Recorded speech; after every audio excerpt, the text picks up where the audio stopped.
સુરેન્દ્રનગરના કોંટ ગામમાં ખેડૂતોના ખેતરમાં વીજ કંપનીઓ દ્વારા જે થાંભલામાં નાખવામાં આવી રહ્યા છે તેનો વિરોધ ખેડૂતો કરી રહ્યા છે, તો બીજી બાજુ વિરોધ કરનારા ખેડૂતોની અટકાયત પણ થોડા દિવસ પહેલા થઈ હતી। જો કે આ ઘટનાને લઈને હવે આમ આદમી પાર્ટીના નેતા ઈસુદાન ગઢવીએ પોલીસ અને તંત્ર સામે સવાલો ઉઠાવ્યા છે। વૈષ્ણવજન તો તેને કહીએ જે પીડ પરાઈ જાનાને રે। નમસ્કાર, નવજીવન ન્યૂઝમાં આપનું સ્વાગત છે। હું છું જયંત દાફડા। સુરેન્દ્રનગરના કોંટ ગામે ખેડૂતો ઉપર જે પ્રકારે અત્યાચારની ઘટના સામે આવી હતી તેને લઈને હવે આમ આદમી પાર્ટીના નેતા ઈસુદાન ગઢવીની પ્રતિક્રિયા સામે આવી છે અને તેમણે જણાવ્યું છે કે ખેડૂતોના પુત્ર તરીકે આવા દ્રશ્ય જોવું પણ મુશ્કેલ બને છે। માત્ર એક ગામ નહીં પરંતુ રાજ્યના અનેક ગામોમાં કંપનીઓ માટે પોલીસ અને તંત્ર ખેડૂતોની જમીનમાં જબરજસ્તીથી થાંભલા અને પવનચક્કીઓ ઊભી કરવા માટે દબાણ કરી રહ્યું છે। જો ખેડૂત સમાજ એક થઈ જશે તો સરકારની એક પણ સીટ જીતવાની તાકાત નહીં રહે અને ખેડૂતો જાતિ, ધર્મ અને પ્રાંતોમાં વહેંચાઈ જવા હોવાથી સરકાર તેનો ફાયદો ઉઠાવી રહી છે, તે પ્રકારનું નિવેદન છે તે ઈસુદાન ગઢવીએ આપ્યું છે। આ મામલાને લઈને પહેલા તો શું કહી રહ્યા છે ઈસુદાન ગઢવી તેમને સાંભળીએ। સુરેન્દ્રનગરના કોંટ ગામે જે રીતે ખેડૂતો ઉપર પોલીસે બળજબરી કરી છે, અત્યાચાર કર્યા છે, એ ખરેખર અસહનીય છે। એ ખેડૂતના પુત્ર તરીકે મારાથી એ સીન દ્રશ્યો જોવાતા નથી। ન માત્ર એક ગામમાં એવા સેંકડો ગામો છે કે જ્યાં મરજી પડે ત્યારે ભાજપની પોલીસ જાણે પોતાના ખેતરો હોય એવી રીતે આવી અને કંપનીઓની દલાલી કરવા માટેના જેટલા પણ બાના હોય બધા મળી જાય છે। તમે વિચાર કરો, થાંભલાઓ કોણ નાખે છે? કંપનીઓ નાખે છે। પવનચક્કીઓ કોણ નાખે છે? કંપનીઓ નાખે છે। એક એક પાંખિયા ફરતા જાય અને કંપનીઓ કમાતી જાય। થાંભલાઓ ઉભા ખેતરોમાંથી જાય ખેડૂતોના, પણ વળતર તો વળતર નહીં મળે। એક ટાઈમમાં મળે એટલું લઈ લ્યો, બાકી કંપનીઓએ કમાવાનું છે। મેં એવું સાંભળ્યું છે કંપનીઓ કમાય છે, આમાં નેતાઓ પણ કમાય છે, અધિકારીઓ પણ કેટલાક કમાતા હશે। આ બધાની જેબો ભરાય, ખિસ્સાઓ ભરાય, પણ જેની જમીન છે, જે માલિક છે, અસલી માલિક છે મારો ખેડૂત, એને શું? તો કે એને આટલું જ વળતર મળશે, બાકી નહીં મળે। તમે સંપાદન કરો એનો વાંધો નથી। કેમ તમે એવું નથી કરતા કે જેટલી કંપનીઓ આવે ભલે આવે, પરંતુ ખેડૂતોને એક ભાગ છે વળતર આપે, અથવા તો એવા નિયમો બનાવો તમે કે દર વર્ષે જેટલી કમાણી કંપની કરે એમાંથી કેટલોક ભાગ જેટલા ખેડૂતોના ખેતરમાં આવતો હોય અથવા તો ગૌચરમાં આવતો હોય તો એ ગામના ગૌચરમાં રૂપિયા નાખો। આવું સરકાર નહીં કરે। અમે ખેડૂતો છીએ, ભોળા છીએ। અમને પાક વીમો ન આપ્યો, પાક વીમાની બંધ કરી દી યોજના, તોય તમને મત આપ્યા। ખાતરની લાઈનમાં ઉભા રહીને તમને મત આપીએ। અમે ભોળા છીએ, અમે જ્ઞાતિ, જાતિ, ધર્મમાં વહેંચાઈ જશું અને એટલા માટે જ તમે મોજ કરો છો।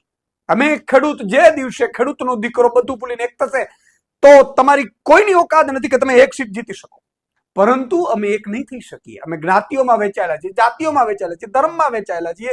ખાતરની લાઈનમાં ઉભીશું, બિયારણની લાઈનમાં ઉભીશું, ઇવન રાત દિવસ મહેનત કરીને સર્પ ને સિંહની વચ્ચે અમે અમારું ઉપજ ઘરે લાવીશું, પછી વેચવા માટે પણ લાઈનો 2 કિલોમીટર લગાડીશું, બીજો કોઈ ભાવ નક્કી કરશે અને છતાંય અમે તમને મત આપીશું।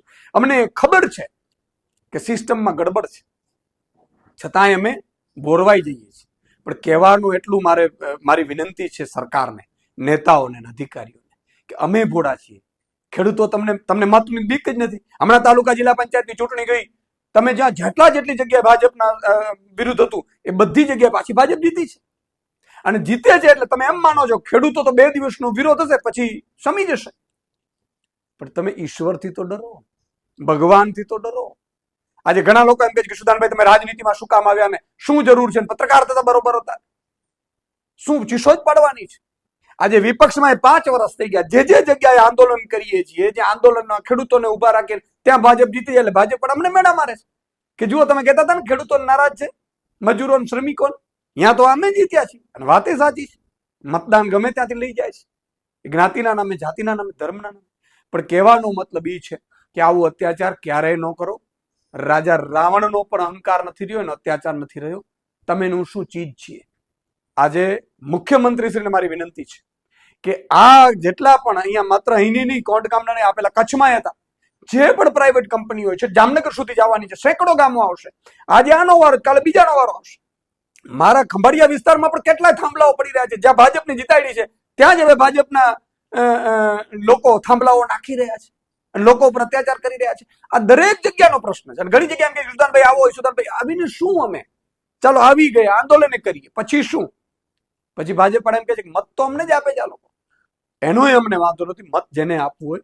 આ ખેડૂતો માટે છે કચ્છથી લઈને જામનગર સુધી જ્યાં જ્યાં લાઈનો જાય છે, ખેડૂતોનો એક ડેલિગેશન બેસાડો, સરકારશ્રી સાથે બેસાડો, યોગ્ય વળતર નક્કી કરો અને વળતર નક્કી કર્યા પછી તમે જાઓ ભાઈ ખેતરમાં.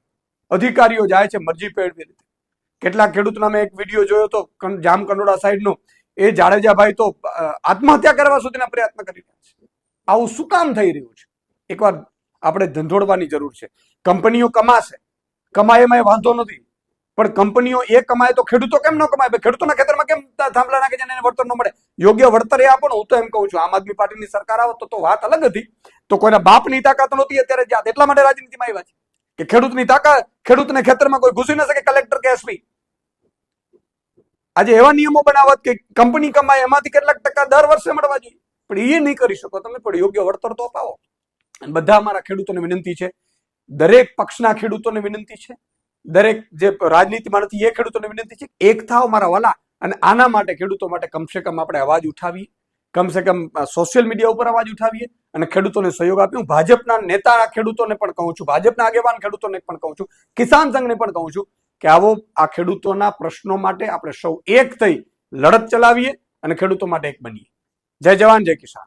આમ આદમી પાર્ટીના નેતા ઈસુદાન ગઢવીએ જણાવ્યું છે, કચ્છથી લઈને જામનગર અને સુરેન્દ્રનગર સુધી અનેક ગામોમાં ખાનગી કંપનીઓ ખેડૂતોની જમીનમાં થાંભલા નાખી રહી છે અને ખેડૂતો પર દબાણ કરવામાં આવી રહ્યું છે. જ્યાં જ્યાં ભાજપને જીતાડી છે ત્યાં ભાજપના લોકો થાંભલા નાખી રહ્યા છે, ત્યાં ખેડૂતો પર વધુ અત્યાચાર થઈ રહ્યા છે અને તેમણે સરકારને અપીલ કરી છે કે કચ્છથી જામનગર સુધી જ્યાં જ્યાં વીજ લાઇન નાખવામાં આવી છે ત્યાં ખેડૂતોનું પ્રતિનિધિત્વ મંડળ બનાવવામાં આવે અને સરકાર સાથે બેઠક યોજવામાં આવે અને જે ખેડૂતોના ખેતરમાં જે વીજ થાંભલા ઊભા કરવામાં આવી રહ્યા છે તેના બદલામાં ખેડૂતોને યોગ્ય વળતર ચૂકવવામાં આવે તે પ્રકારની માંગ ઈસુદાન ગઢવી દ્વારા કરવામાં આવી છે. આ પ્રકારના સમાચાર અહેવાલ સાથે ફરી મળીશું. નવજીવન ન્યૂઝ સાથે જોડાયેલા રહેજો.